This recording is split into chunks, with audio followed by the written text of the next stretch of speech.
Bastar, a distinct culture area in the southeastern corner of central India, is home to several aboriginal tribes, ethnically known as Koitor. Each tribe has a traditionally defined territory, a dialect, and a clan name for identity.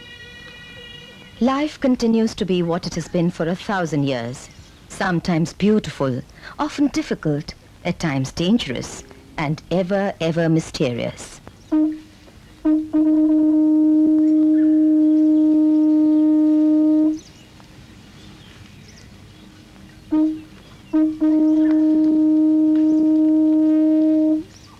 In the north of Bastar lives one such Koitor tribe, the Muria. This tribe has had relatively little contact with the modern world.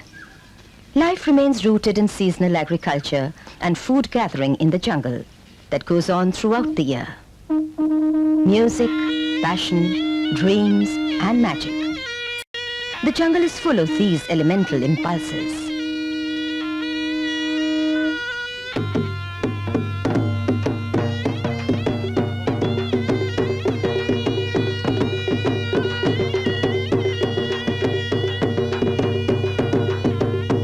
Muria religion is centered around their clan gods, known as Anga, Pen, or Patdio. The lord of all gods is Lingopen. Every 4 years, a Jatra is celebrated in his honor. This is held at the site of Lingopen's shrine in Semargaon village of Amabeda Pargana. In 1991, this Jatra took place on the 29th of March.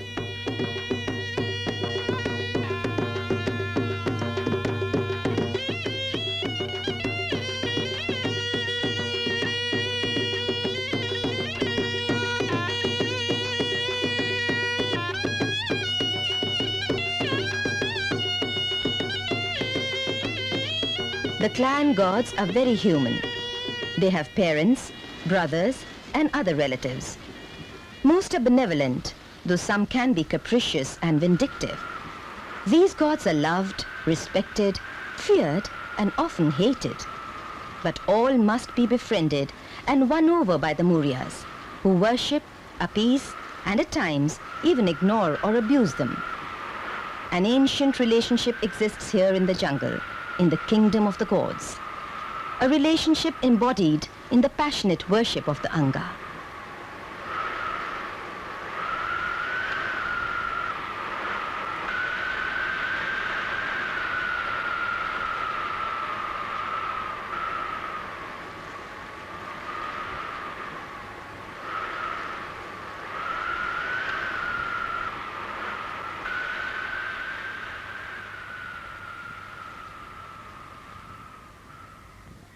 Lingopen's relatives are worshipped all over the north of this district in the tehsils of Narayanpur, Kondagaon, Kanker, and Bhanu Pratappur.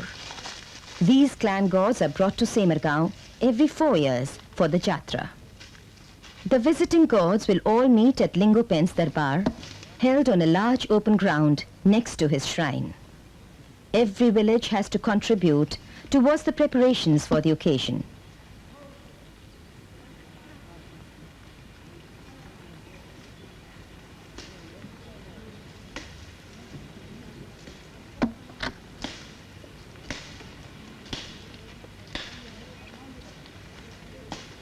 Once they get to Semargaon, the Murias begin constructing a large number of leaf-covered shelters. These will accommodate thousands of their fellow tribesmen who will be arriving with their Angas on the 29th. The bountiful Sal jungle provides the raw material for this.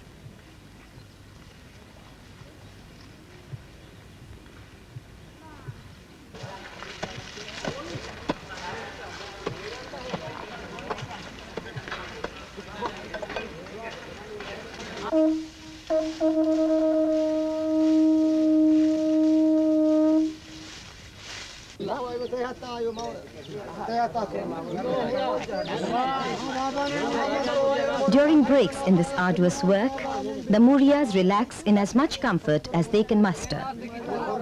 They swig generous quantities of sulphie, a mildly intoxicating sap extracted from a palm tree.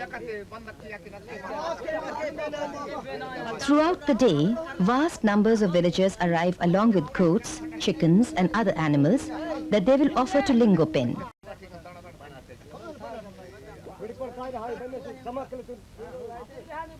Villagers carrying angas will camp outside Semurgaon because the gods must meet only on the 29th and not before.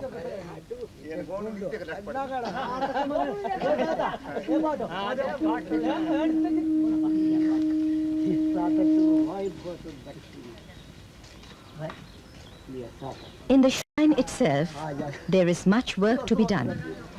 The anga has to be decorated with new apparel. Lingopen should be looking thoroughly impressive when his relatives visit him, and his 14 priests spare no effort. They carry him to the ground where this work will be done.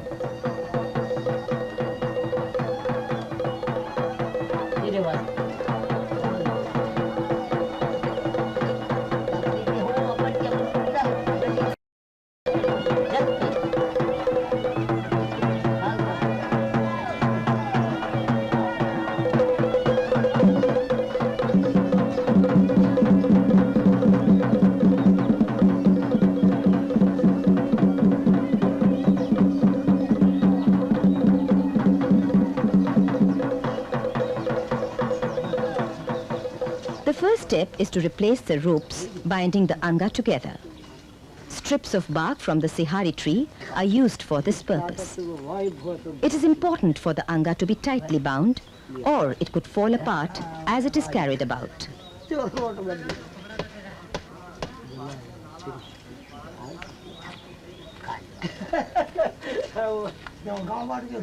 The Muria gods are unique in form and character. The anga is an arrangement of 3 or more poles of bale, ira or saja wood. Lingopen's anga is made of saja. The central poles of the anga are the actual god. These usually end in a curiously shaped head. The side poles are merely intended to allow the anga to be lifted by his bearers.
Work goes on steadily.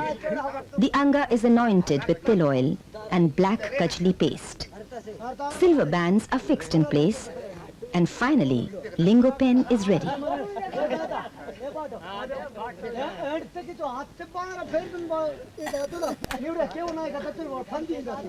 He will now be taken for a bath, his first in 4 years.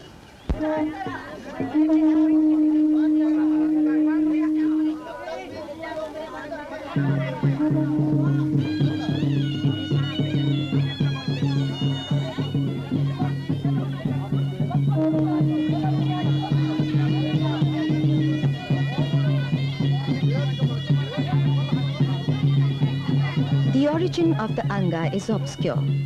In Sanskrit and Hindi, anga means body. It is possible that the Muria anga is a development of the cult of the dead, where a corpse carried on a bier was used as a means of divination. The dead are generally believed to communicate their desires to mankind and to give them instruction about ordering their lives. Gradually, this practice underwent changes and the corpse on its bier was replaced by a symbol, the anga.